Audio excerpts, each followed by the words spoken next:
me reaching Fargo. That okuzu boy, yeah. Well, just to be some putana. She joking. Nah, the man messing mother black on my. I want Big I across the league. Ten for my guys, ten for my guys. Hey, when they hustle, when they pray, say when. What is it? You go see again. When was the name was? Na I no go flex you na onwe busy puta na ncho ka iron na. I'm a business. Business na is legit business. Ndị a na si French we nata. At fanala anu Igbo. So yeah, Igbo na akpa na be ego ko onwe container fa dị na warehouse na. So I need that place container dị na. Ka wash ego na ka eme business now.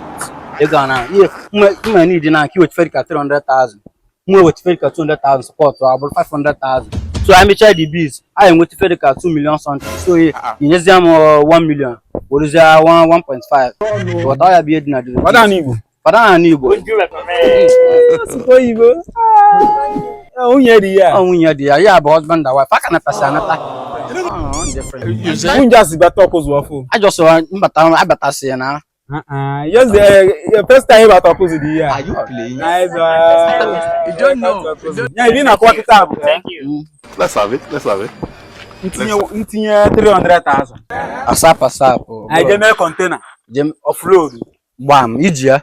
And they go in that. They go if show money na making no say no. What you go show na 1 year but e wash ye Ghana if I have na 1.something million obele go be ya. $1 million. $1 million it no obele go in a year about Nigeria currency na. Go na ka mèet ka ba wash ye go. 300,000 asap okwu ebe. Nothing what you there. So no ka mark you have need interested in the business ka run asap na. Unu just about okuzu obo. Yeah, Amazon na. Bomolo. I like in the business. I do it. Hey, my business here. Nice one. It's okay. Yeah, obichwaga na na mo kwa mu. You are welcome for okuzu. Nugo. Na bia na kan consult wara ko. Mo sim jebe wata. All ko. Bia wala bia na SPR ta. In the use smart. No worry. Nke bukwa nke sinema. Ogede osike mebe ke na egbegbu na azazo na ezozi na egbegbu. Ora okuzu ka aja nsi osinku. Nke bukwa nke. Calm down now. The thing no dey like noise. We go kill you. Chelu ba break. That's not my business. I chijo ya. 400 million dey need me man. How many million? Jesus. $1 million. $1 million man. Let me say business here. I don't mind ya. All I na see ya ijinaka. All I na see ya ijinaka. All na see ya. All na see ya. You don't know why it's going on. I jebezi. All I na see ya ijinaka just. Say la poza just ka choze yo la poza. What's what they do for you? Na Igbo.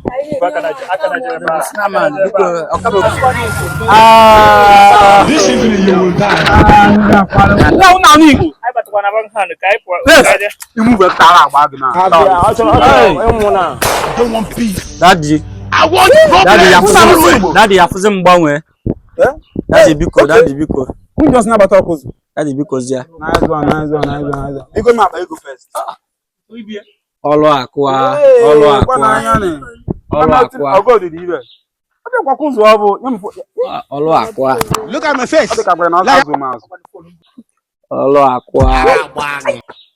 Who just about okuzu? They maybe wash. They container. I met in Alaba. You look at Alaba can be how they take us to one year one day. You about okuzu. Man, I'll say carry no okuzu. Man. Hey. Okwa phone nje me busy ya. Transfer. Ogene dey ba staff. Ego dey ba vulu 2.something million. So inwe kinezim phone. Mama bela. Senior man, ni me na kela because do anyị na just name the phone m na ka ma. Senior man. It is smoking. Mo not going to phone. I'm going to log on. Senior man. Make the wash. You daddy no senior man. Let me tell the wrong person. Senior man. Hey. Yeah. Daddy. I've got it in account. For vanishing. Open na account again. How much money in the account? I'm not high as 500,000 km. Baboli. No man. Blood of God. One naira what parania. You got it? Remember new account ni ko bond.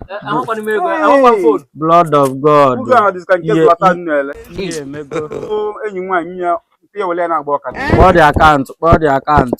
Akwụsị anụ ọgụ bank 234-642. Na-eme ọsọ ozugbo. You don't know. Ndị wash wash na-eche eri mgbe abịa. Network na hang kwa. Ọ hang ọkpata n'elu. Ala ya agbazita. Sense, ọ gago. Ihe mekwa. Na mani nwere ike inye ndị phone na akọ nwe.